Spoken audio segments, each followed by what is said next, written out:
Hey guys, Kris here. In this video, we are yet again comparing two EVs that on the surface may seem very different, but once you dive into the specs and start looking at these EVs on paper, well, they are actually quite similar in many regards. And in this video, we are comparing the Audi E-Tron to the Ford Mach-E. Oh guys, quickly before we kick off the video, I just want to promote my brand new Norwegian YouTube channel called Kris Rifa på Norsk that I made to complement this channel with videos that wouldn't be interesting on this channel or wouldn't make sense on this channel. So don't worry guys, this is still the main channel, so all the cool and interesting cars and videos will still come out here first. So if you're a Norwegian viewer and you want me to make more of the Norwegian videos on the Norwegian channel, go to the link down below, check out the channel and subscribe to that channel. We're really trying to get that channel to 1,000 subscribers as quickly as possible, because that really shows me that you guys want the Norwegian videos on the Norwegian channel. So thank you very much. So we're going to start with something that may be the biggest deciding factor for a lot of people, and where these cars may be very different, and that is in pricing. And I'm going to read Norwegian prices here, but on the screen I'm going to put prices of the countries where my videos are the most popular. So starting with the E-Tron 50 Quattro, it has a 317 kilometer WLTP range and starts at 593,000 kroners. And then you have the step up to the E-Tron 55 Quattro, which has a WLTP range of 408 kilometers and starts at 693,000 kroners. And then you have the top of the line, the top dog, the E-Tron S, which has a 362 kilometer WLTP range and starts at 827,000 kroners. And all of these are base specs, and equipping the Audi, it will cost you much more than equipping the Mach-E with similar equipment, but you also have much more options. That being said, so the Mach-E comes in the base variant as the standard range rear wheel drive with 440 kilometers WLTP range, and in the base model has more range than the best of the E-Tron, and that is interesting. It starts at 422,000 kroners, and then you have the long range rear wheel drive with a 610 kilometer WLTP range, starts at 473,000 kroners. And then you have the standard range all wheel drive, which has a WLTP range of 400 kilometers and starts at 492,000 kroners. And then you have the long range all wheel drive 540 kilometer WLTP range, starts at 554,000 kroners. And all the E-Trons come with Quattro all-wheel drive. But yeah, there's a huge difference in both range and in pricing between these two cars. Okay, then you have the next, you have size and practicality. So the E-Tron is the bigger vehicle on the outside and on the inside, but in some regards they are eerie similar, which is quite interesting. So the length of the E-Tron is 4,901 millimeters, and then you have the width at 1,935 millimeters, and then you have the height at 1,616 millimeters. Wheelbase comes in at 2,928 millimeters, and then you have the ground clearance, which in standard driving mode is 172 millimeters, but all E-Trons come with air suspension, so it actually lowers the car by 20 millimeters while going into dynamic or efficiency mode or on the highway. So 172 millimeters is the standard ride height, but you can also raise it to a maximum of 248 millimeters. That is quite a bit. And then you have the trunk. The rear trunk is 660 liters, which is huge in the E-Tron. And then you have the front, which is 60 liters. Fold down the rear seats, you have a total cargo capacity of 1,725 liters. So then you have the Mach-E, which is a bit shorter at 4,727 millimeters. It's also a bit narrower at 1,880 millimeters, but height-wise, it's almost at the same height at 1,600 millimeters. And then the wheelbase actually is bigger in the Mach-E than the E-Tron at 2,972 millimeters. And then you have the ground clearance, which is at 148 millimeters, But the Mach-E has a fixed suspension, so no air suspension, so you're not able to raise the vehicle. So it is, the E-Tron is 20 millimeters higher in the normal driving mode, with the ability to raise it even more. And then you have the trunk, which is a bit smaller in the Mach-E. So it being a shorter vehicle, having the same wheelbase, well, you have to have a compromise somewhere, and that is in trunk space at 402 liters. And then you have a front, which is a bit bigger at 81 liters. And then you fold down the rear seats in the Mach-E, and then it redeems some points because it is much closer than the numbers initially would suggest at 1,690 liters.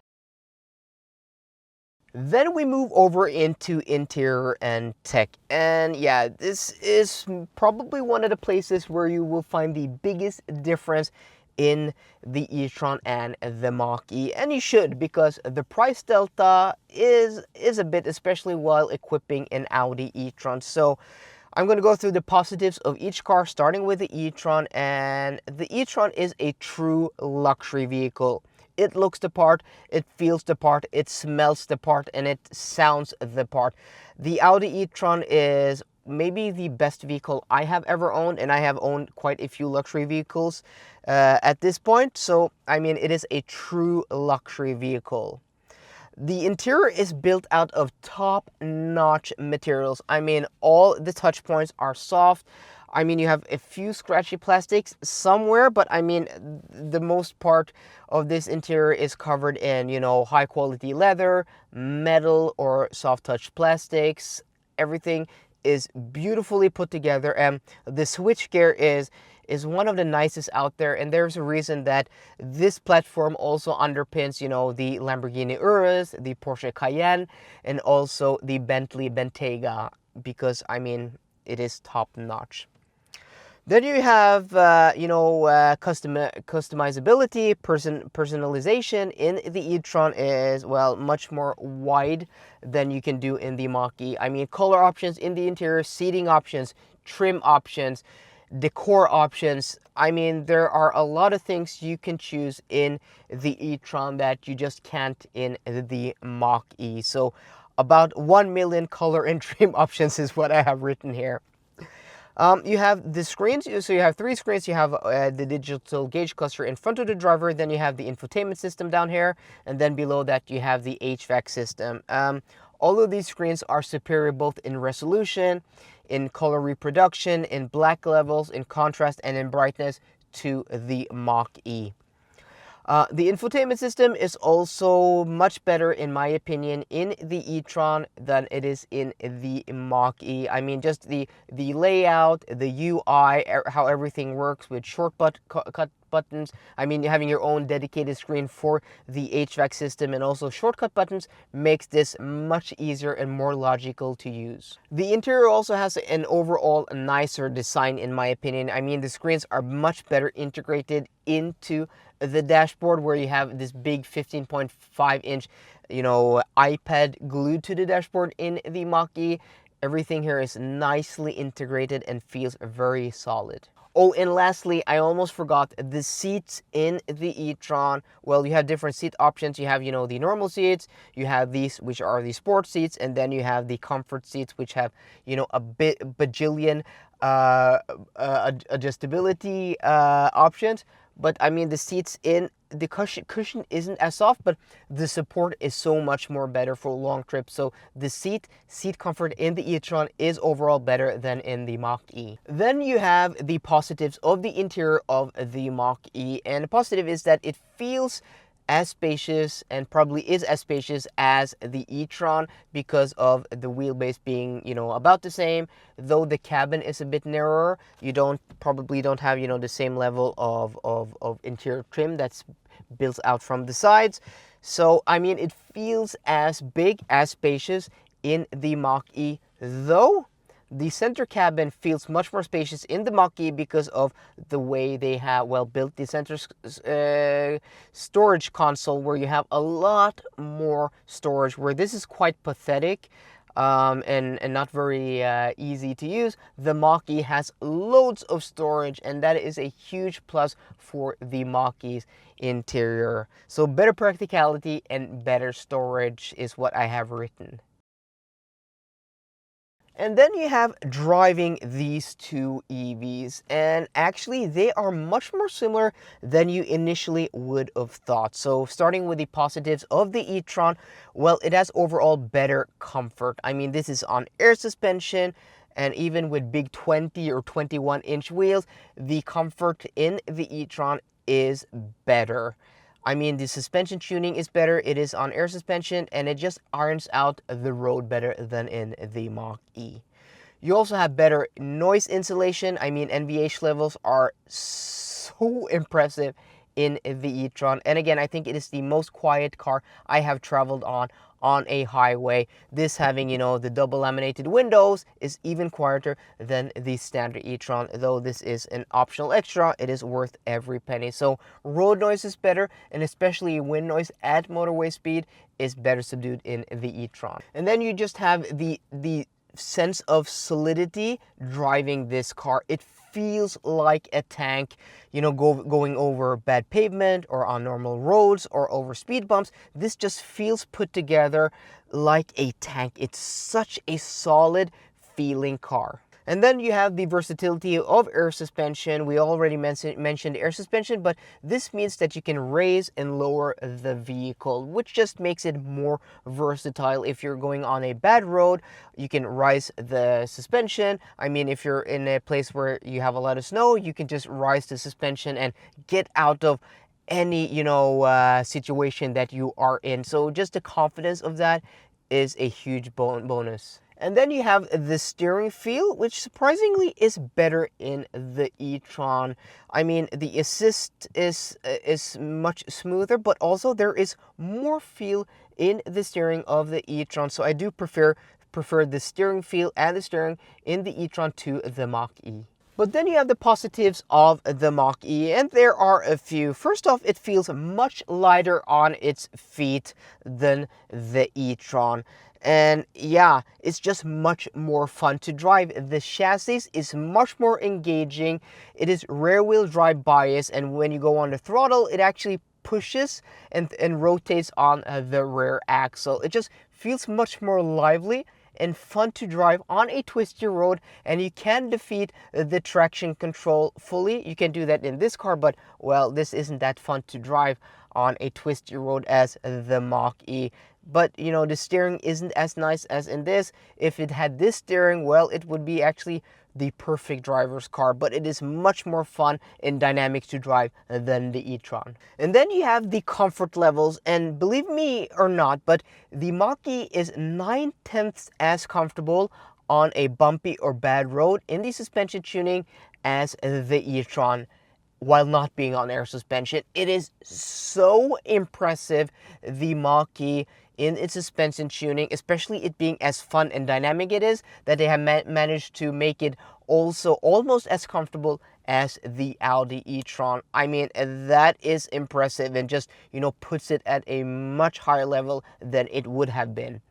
And then you have the NVH levels. And again, the Mach-E is one of the quietest cars I have driven, and it is about 9.5 as quiet on the motorway when it comes to wind noise and road noise to this.